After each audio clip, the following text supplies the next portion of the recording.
Hello guys and welcome back to another Satisfactory video, and today we are checking out Satisfactory Update 5. As you can see, we've already been playing around with the new buildables. It's so beautiful, but today we're going to be talking about the rail apocalypse and how you can avoid it. So if you want to avoid this, then listen up. Because today we're going to be talking about signals and how to use them in Satisfactory. So if you do find this video helpful, please do drop a thumbs up at the end of the video. I really will appreciate it. And obviously, if you do want to see more, then don't forget to subscribe, as I do post regular Satisfactory guides.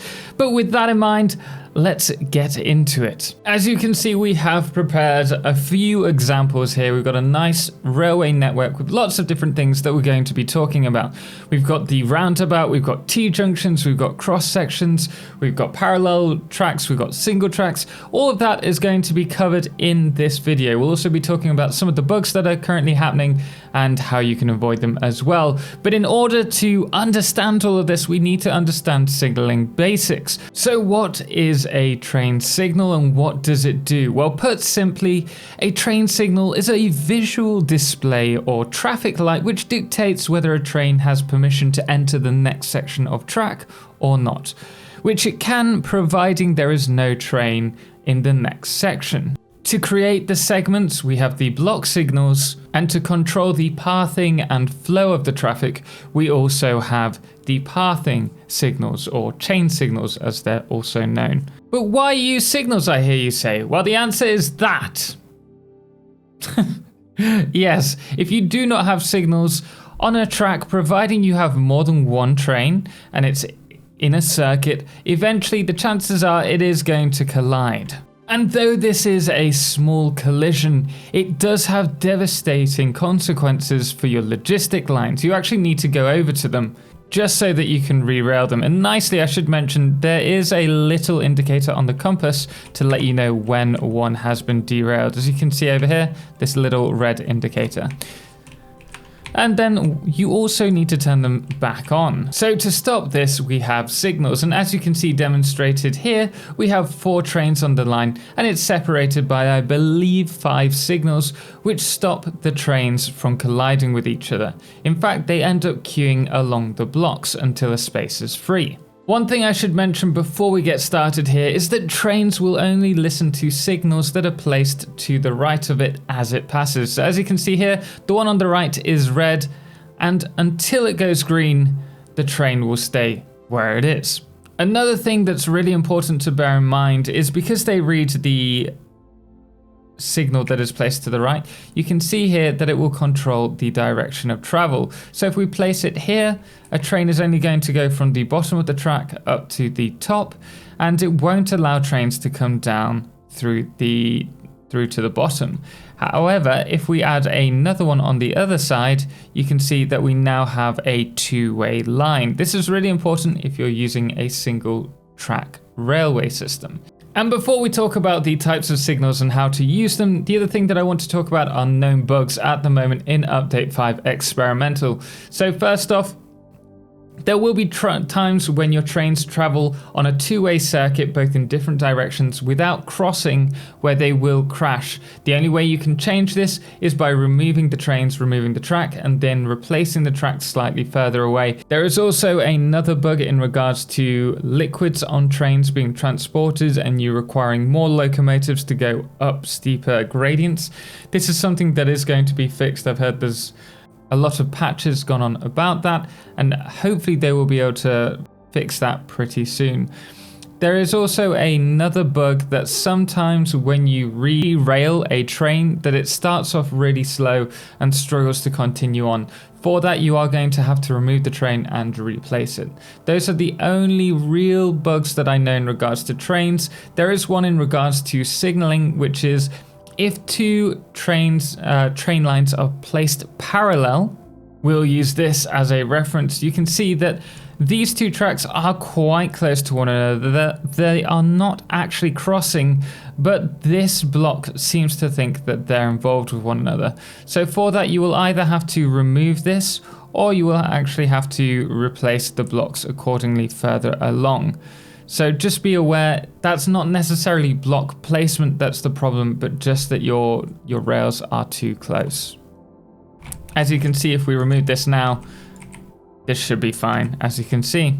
One thing that I should also mention before we continue on is that I do use a left-hand drive, which means my trains, as you can see over there, run along the left-hand side of a parallel track, like you would if you were driving in the UK.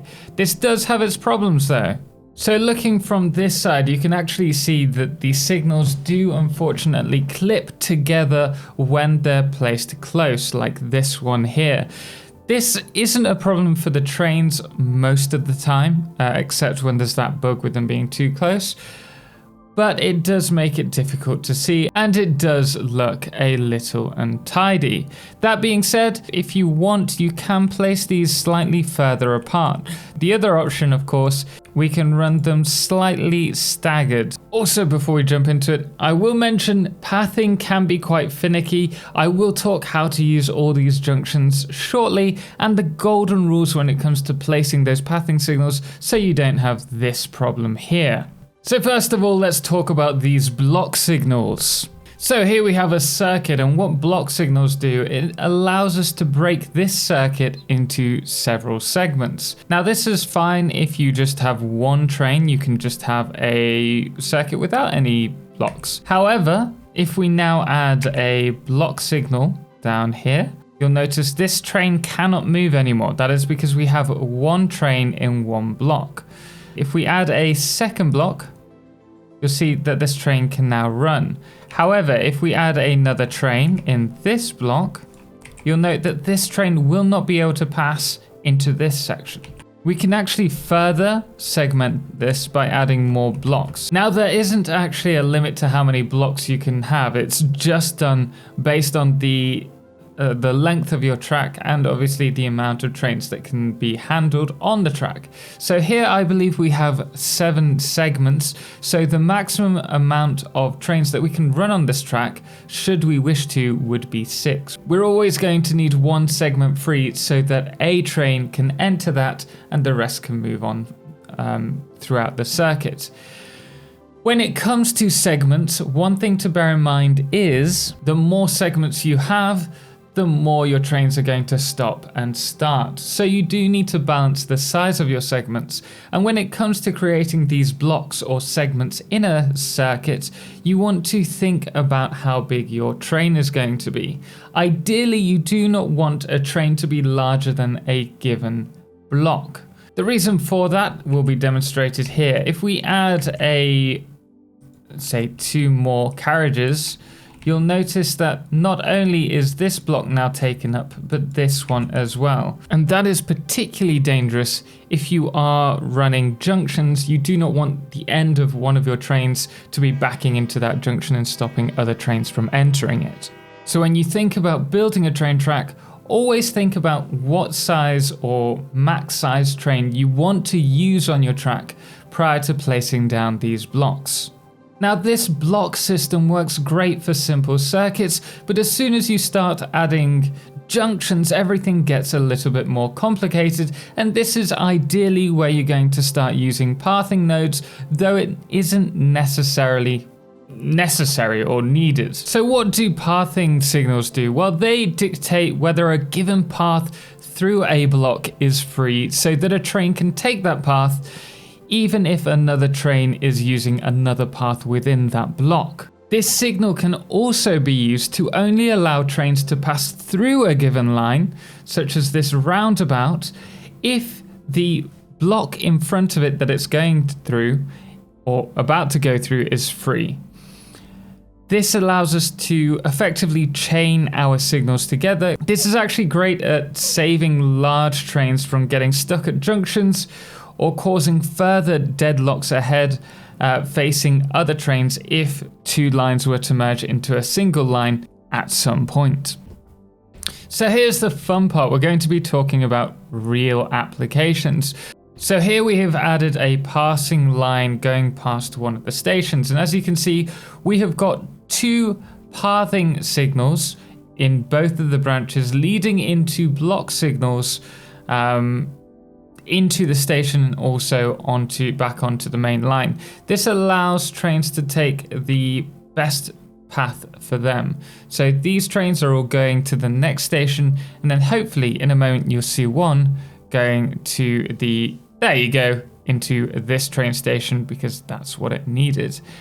So with this build, you need to create a siding, and then at the start, add the pathing nodes, and then close it with the block signals. So for our next example, we have this train which is using a push-pull system to go back and forth between two train stations. But this is all well and good for now, but what if we have to upscale later on?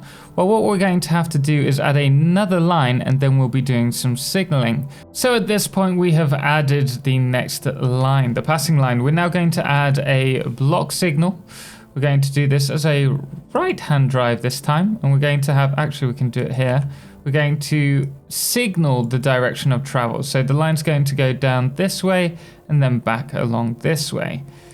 So we have now dictated the direction of travel, and the next thing that we need to do is add pathing signals. And we're going to do this right at the end here, which is actually not the end. I don't want to confuse you guys.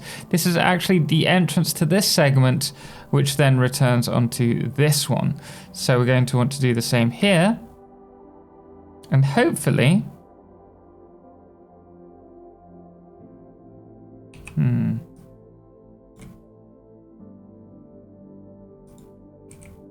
There we go. That was a little bit too close there. Which is what caused that. But now you can see this is going to be pathing back and forth here, and we next need to add another train to get this running. And here we are. You can see that this train is going to pass through, and it's waiting for the pathing block to say that the next block is in the middle is going to be free, so that this train can go, as you can see here. And that is how you set up a simple back and forth system with a passing line. Now, the next thing that I wanted to talk about was, what if you had a single line that went into a loop and then back on itself? Now, this means that we have to have our trains go straight into a single portion of track which they share. Well, to do this, we have to have a block signal at both of the stations, and then when it goes around the other side, we need to start this entrance to this segment of the track with a pathing signal. So again, a pathing signal at the entrance, and the same on the other side, pathing signal on the entrance, followed by the block signals on the exit. Now what that allows is for two-way travel along this single piece of track without the trains colliding with one another. So next we have the T-junction, and this is using parallel lines. As you can see, with a simple block signal, we can arrange this to work. However, what's happened here is that this train is now getting stuck because there are no signals coming in to this section. We can obviously fix this very quickly by placing this here. And we can do this for all of our tracks, in fact, should we wish. However, this will still cause trains to stop at each of these junctions when a train has entered this block, because this is counted as a whole block. We can actually make this slightly easier on ourselves by swapping these out for pathing signals. Now, if you remember what we mentioned before, we want to have a pathing signal on the way in and then a block signal on the way out. So we're going to replace these block signals with two more pathing signals. And this is a left-hand drive this time, so bear in mind you will have to mirror this for a right-hand drive. But as you can see now, we have both trains going through at the same time without colliding, even though they're going through the same block. So the next junction that we have done is just mirroring this T-junction to make it a cross junction. And as you can see, all we've done is added the pathing signal on the way, the entrance in, and the block signal on the way out. And as you can see, it's working perfectly well. The next thing that I wanted to talk about is the roundabout, and regardless of your opinions on it, the roundabout can easily be done. Again, all it takes is a pathing signal on the way in and a block signal on the way out. You do not need any signals on the inside of the roundabout. And finally, the last junction that I wanted to cover was the cross junctions, where lines do not actually connect, but they do cross in the middle like this.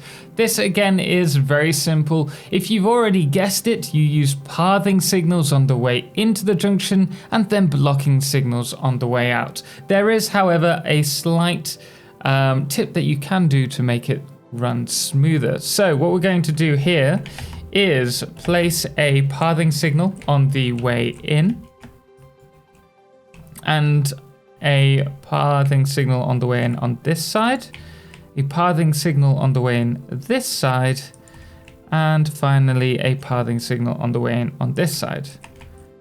This now has all of these entrances covered. The next thing that we want to do is add the blocking signals on the way out.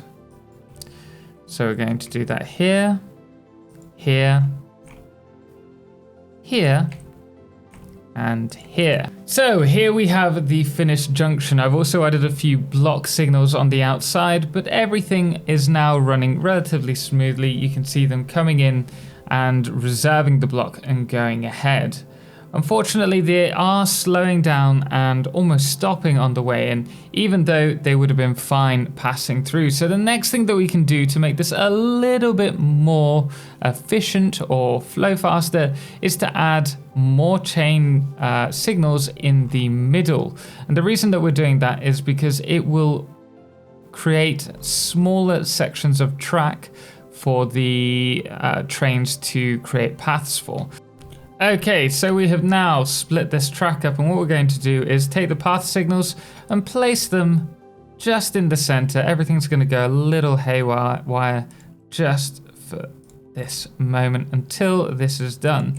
But what this has done is created 4 smaller grids rather than one junction. So hopefully if we zoom out, everything will move a bit smoother. So to kind of sum up this, if there was a golden rule for pathing signals or junctions in general, if you're using a junction, any signals that are entering the junction should be the same. Whether that's a block signal or a pathing signal, choose one or the other. Don't mix them, you'll get warning signs. If you're using pathing signals, they should both be the same on the entrance, and then it should finish with a block signal. That is how you get all of these running. So there you are, guys. I hope you enjoyed and found useful this guide on signaling. If you did, please do drop a thumbs up, and obviously if you want to see more, don't forget to subscribe. And remember, we do stream over on Twitch Wednesdays, Fridays and Saturdays at 6 PM BST onwards. So if you're free, why not join us? Anyway, guys, until next time, thank you so much for watching, and thank you so much to our amazing patrons, most notably our Solar Eclipse patrons, the Calamity, Cerebral Tag, and James Irwin, as well as our Lunar Eclipse patrons, Dixie Chris and Lord of July, as well as our Blood Moon of the day, which today is JP Norman. Anyway, guys, until next time, as always, ciao for now.